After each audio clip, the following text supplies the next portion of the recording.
Hello friends, இன்றைக்கி நம்ம சேனலில் பார்த்தீங்கன்னு வச்சுக்கோங்களேன், மிக மிக முக்கியமான ஒரு ஜோதிட தாள்களை தான் இந்த வீடியோவில் பார்க்க போகிறோம். ஜோதிட தாள்கள் மட்டும் கிடையாதுங்க. இன்ஃபேக்ட் எப்பயும் போல் ஒரு ஆன்மீக பரிகாரத்தையும் பார்க்க போகிறோம். ஆனால் இந்த பரிகாரம் ரொம்பவே தலையெழுத்தை மாற்றக்கூடிய பரிகாரம். ஸோ என்னங்கிறதெல்லாம் இந்த வீடியோ ஃபுல்லாக பார்த்து தெரிஞ்சுக்குங்க. ஏப்ரல் மாதத்தில் 17ஆம் தேதி ஒரு அதிபயங்கரமான நாள். அன்னைக்கு தமிழ் புத்தாண்டு பிறந்து சித்திரை மாதத்தில் வரக்கூடிய ஃபஸ்ட்டு அமாவாசை. சித்திரை மாதத்தில் வரக்கூடிய பௌர்ணமி எப்படி சித்ரா பௌர்ணமி என்று பெரிய சிறப்பாக சொல்லப்படுதோ, அதுபோல் சித்திரையில் வரக்கூடிய அமாவாசை சிறப்பான நாளாக சொல்லப்படுது. இந்த சித்திரை அமாவாசை ஏப்ரல் 14ஆம் தேதி வருது. அன்றைய தினம் கிரகங்கள் ஒவ்வொன்றும் ஒவ்வொரு விதத்தில் மாறுவதற்கு தயாராகுது. அதனால் ஒவ்வொரு ராசிக்காரங்களுக்கும் இந்த அமாவாசையிலிருந்து தலையெழுத்து மாறும். அப்படி மாறக்கூடிய தலையெழுத்தை அந்தந்த ராசிக்காரங்க தெரிஞ்சு பயன்பெறணுங்கிறதுனால ஒவ்வொரு ராசிக்கும் அமாவாசையிலேருந்து என்ன மாதிரி தலையெழுத்து மாறும் அப்படிங்கிறத ஷேர் பண்ணிகிட்ருக்கேன். அதில் ரிஷப ராசிக்காரங்களுக்கு இந்த வீடியோவில் பலன்களை ஷேர் பண்ண போகிறேன். இன்ஃபேக்ட் கிரகங்கள் பார்த்திங்கன்னு வச்சுக்கோங்களேன், ரொம்பவே சிறப்பான முறையில் அமைகிறதுனால இனி ஒவ்வொரு ராசிக்காரங்களுக்கும் பெரிய பெரிய சம்பவம் நடக்கிறதுக்கு காத்திருக்கு. ஸோ உங்கள் ராசிக்கும் பெரிய சம்பவம் ஒன்று நடக்க போகுது. கிரகங்களால் இனி நடக்கிறத எதையும் தடுக்க முடியாது. கண்டிப்பாக கிரகங்களால் இனி இது நடந்தே தீரும். ஸோ என்ன நடந்தே தீரும், எப்படி கவனமாக இருக்கணும் அப்படிங்கிற தாள்களை தான் இந்த வீடியோவில் நான் உங்களுக்கு சொல்ல போகிறேன்.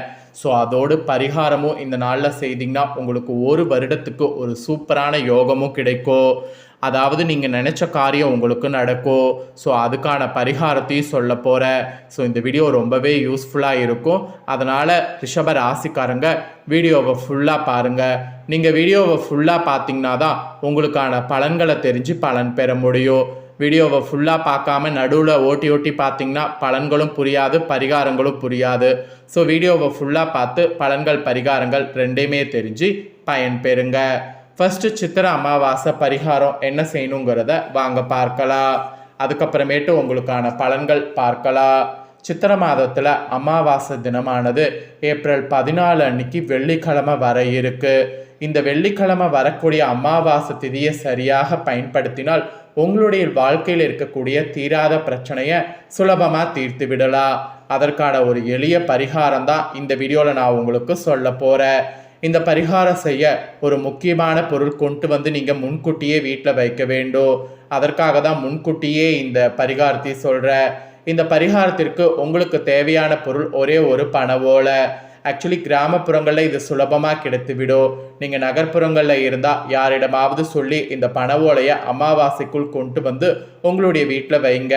அமாவாசை அன்னைக்கு பரிகாரம் செய்ய வசதியாக இருக்கும்.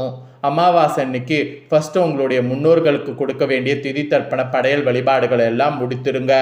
அதுக்கப்புறமேட்டு குலதெய்வத்தை வேண்டி பூஜரையில் ஒரு விளக்கை ஏற்றி வைத்து விட வேண்டும். அதுக்கப்புறம் தான் இந்த பரிகாரம் செய்யணும். எடுத்து வைத்திருக்கக்கூடிய பண ஓலையில் உங்களுடைய பிரச்சனையை ஒரு வரியில் எழுத வேண்டும். உதாரணத்திற்கு கடன் தீர வேண்டும், கடன் சும தீர வேண்டும் என்று எழுதலாம். இல்லை திருமணம் நடக்க வேண்டும் என்றும் விரைவில் திருமணம் நடக்க வேண்டும் என்று எழுதலாம். இல்லை வேலை கிடைக்க வேண்டும், தங்கம் வாங்க வேண்டும், வீடு வாங்க வேண்டும், இந்த மாதிரி எழுதலாம். இல்லை குறிப்பிட்ட ஏதாவது பர்சனல் பிரச்சனை இருந்தாலும் அந்த பிரச்சனை விலக வேண்டும் எழுதலாம். இப்படி உங்களுடைய வேண்டுதலை எதுவாக இருந்தாலும் அந்த பண ஓலையில் எழுத வேண்டும். இதில் எழுதுறதுல ஒரு ஸ்பெஷல் என்னன்னா, எழுதாத பேனாவில் பண ஓலை மேலே எழுதணும்.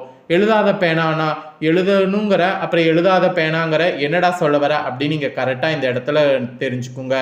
நீங்கள் எழுதியது அடுத்தவர்கள் கண்களுக்கு தெரியக்கூடாது. எழுதுகிற பேனாவில் எழுதுனா தெரியும். ஸோ எழுதாத பேனாவில் எழுதுங்க. ஒருவேளை எழுதாத பேனாவில் உங்களுக்கு எழுதுறதுக்கு தெரியல அப்படின்னா வேப்பங்குச்சி, நெல்லி மரத்து குச்சி, மாதுளை மரத்து குச்சி, இது போல் ஏதாவது மரக்குச்சி இருக்குன்னா அந்த மரக்குச்சியை எடுத்து அந்த பண ஓலையில் உங்களுடைய வேண்டுதலை ஒரு வரியில் எழுதுனீங்கன்னா முடிஞ்சிருச்சு. ஸோ எழுதாத பேனால எழுதணும், அதுதான் கான்செப்டு. எழுதுனதை பூஜரையில் வைத்திருங்க. அமாவாசை அன்னைக்கு பண ஓலையில் வேண்டுதலை எழுதி பூஜரையில் வைத்துட்டிங்கன்னா அடுத்த 15 நாள் இந்த ஓலை பூஜரையிலே இருக்கணும். அடுத்து மகா சித்ரா பௌர்ணமி திதி வரும். அந்த நாளில் அந்த பண ஓலை எடுத்து நிலைவாசலில் கட்ட வேண்டும். மீண்டும் 15 நாட்கள் அந்த பண ஓலை உங்கள் வீட்டு நிலைவாசலில் இருக்கணும். மீண்டும் அடுத்து வரக்கூடிய அமாவாசை நாளில் இரவு 9 மணிக்கு மேலே அந்த பண ஓலை எடுத்து வீட்டுக்கு வெளியே நெருப்பில் கொளுத்து விட வேண்டும். இதை நீங்கள் சரியான முறையில் நான் சொன்னதை பின்பற்றி செய்து முடித்து விட்டால் அந்த பண ஓலையில் என்ன விஷயத்தை எழுதி வைத்தீங்களோ அந்த வேண்டுதல் நிச்சயம் நடந்துவிடும். இது ஆதி காலத்து பரிகாரம், ஒரு பெரிய பிரபல ஜோதிடரால் சொல்லப்பட்ட பரிகாரம். அதனால தான் உங்களோட இதை நான் ஷேர் பண்ணேன். செலவு எதுவுமே இல்லாமல் உங்களுடைய நன்மைக்காக மட்டுமே இந்த பரிகாரம் சொல்லியிருக்கேன். பண ஓலையை எடுத்து வர வேண்டும் என்பதற்காகவே முன்கூட்டியே இந்த பரிகாரம் சொல்லியிருக்கேன். இந்த வருட பரமவ வருடம் அப்படிங்கிறதுனால இந்த சித்திரை அமாவாசை அன்னைக்கு இதை நீங்கள் செய்துவிட்டால் உங்கள் வாழ்க்கையில் சக்ஸஸ் நிச்சயம் உங்களை வந்தடையும்.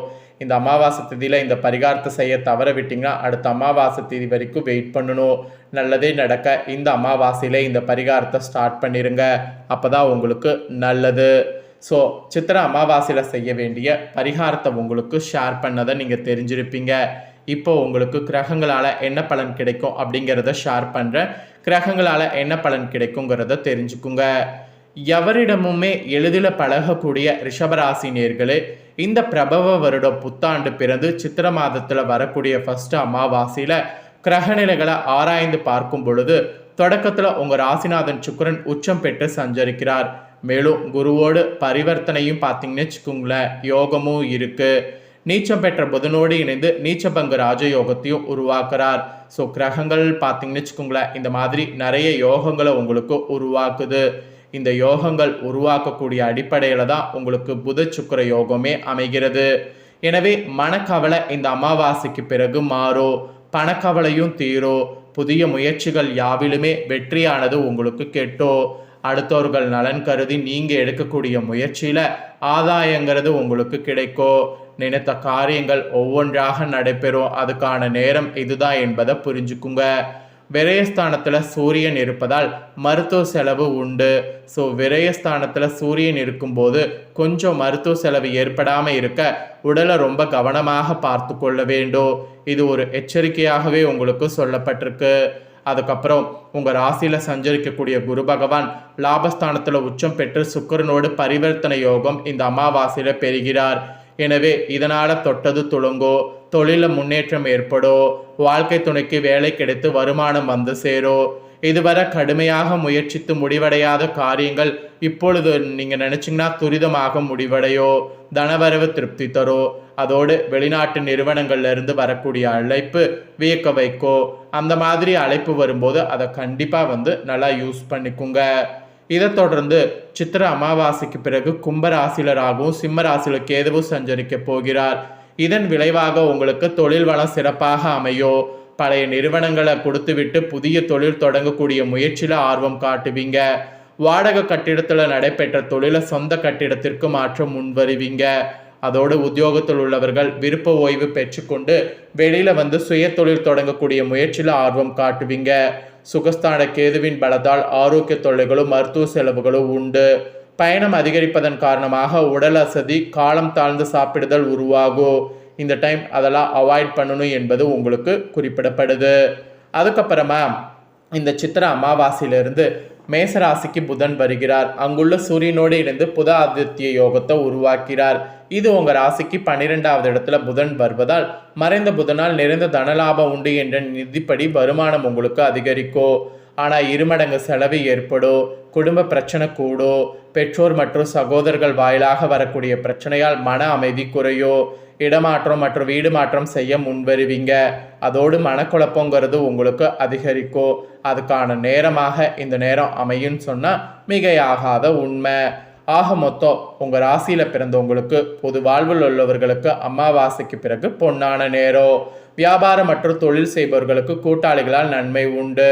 உத்தியோகத்தில் உள்ளவர்களுக்கு இடமாற்றம் இனிமை தரும். கலைஞர்களுக்கு கை நழுவி சென்ற வாய்ப்புகள் கைகூடி வரும். மாணவ மாணவிகளுக்கு படிப்பில் ஆர்வமானது கூடும். பெண்களுக்கு குடும்ப சும கூடினாலும் தன்னம்பிக்கை அதிகரிக்கும். ஆடை ஆபரண சேர்க்கை உண்டு. இந்த மாதிரி நிறைய உங்களுக்கு பாசிட்டிவாக பலன்கள் கிடைக்கும் என்பது குறிப்பிடப்பட்டிருக்கு. ஸோ குறிப்பிடப்பட்ட பலன்களை நீங்கள் தெரிஞ்சிருப்பீங்க. தெரிஞ்சதுக்கேற்ப நடந்து பலன் பெறுங்க. இந்த வீடியோவை இப்போ நீங்கள் பார்த்து முடிச்சுட்டு இது உடனே லைக் பண்ணி உங்கள் ஃப்ரெண்ட்ஸ் ஃபேமிலிக்கு ஷேர் பண்ணுங்கள். உங்கள் ஃப்ரெண்ட்ஸ் ஃபேமிலியில் இருக்கிறவங்களும் வீடியோ பார்க்கட்டும். அவங்களும் முக்கியமான பரிகாரம் பலன்கள் எல்லாம் தெரிஞ்சு இதற்கேற்ப நடந்து பலன் பெறட்டும். இதே போல் புதிய அப்டேட்டான நிறைய வீடியோ நம்ம சேனலில் போடப்படும். அதை எல்லாமே உடனுக்குடனே தெரிந்து கொள்ள மறக்காமல் நம்ம சேனலை சப்ஸ்கிரைப் பண்ணுங்கள். கூட பெல் பண்ண ப்ரெஸ் பண்ணுங்கள். ஃபர்ஸ்ட் டைம் பார்க்குறவங்க சப்ஸ்கிரைப் பண்ணலனா சப்ஸ்கிரைப் பண்ணி பெல் பண்ண ப்ரெஸ் பண்ணிட்டீங்கன்னா இனி நான் போகிற மற்ற அப்டேட்டான எல்லா வீடியோஸும் உடனுக்குடனே தெரிந்து கொள்ளலாம். ஸோ மறக்காமல் பண்ணுங்கள். நெக்ஸ்ட்டு இதே போல் சுவாரஸ்யமாக வேறொரு வீடியோவில் உங்களை சந்திக்கிறேன். சப்ஸ்கிரைப் பண்ணி பெல் பண்ண ப்ரெஸ் பண்ணுங்கள். அப்போ தான் நான் போடுற வீடியோ உடனுக்குடனே தெரிஞ்சு பயன்பெற முடியும்.